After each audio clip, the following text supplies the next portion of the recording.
စိတ်ဆင်းရဲခြင်းကင်းကြပါစေကိုယ်ဆင်းရဲခြင်းကင်းကြပါစေဘဝထဲမှာကိုယ်ဝန်ကိုယ်တာကိုယ်ခန္ဓာချမ်းသာစွာမွေးမြူနိုင်ကြပါစေ။ဟုတ်ပြောတာနော်။အဲ့ဒီစိတ်ဤအရာတွင်မှမိတင်းနေထိုင်ကြသောစေတနာယောဂီသူတော်စင်အားလုံး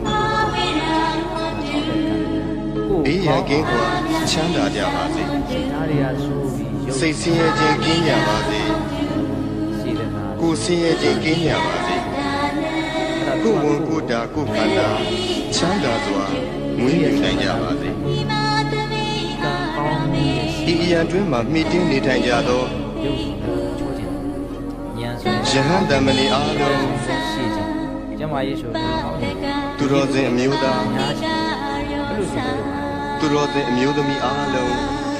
ဒီဘဝသေးပြီးဘုရားတော်ဘေးရန်ကင်းစွာ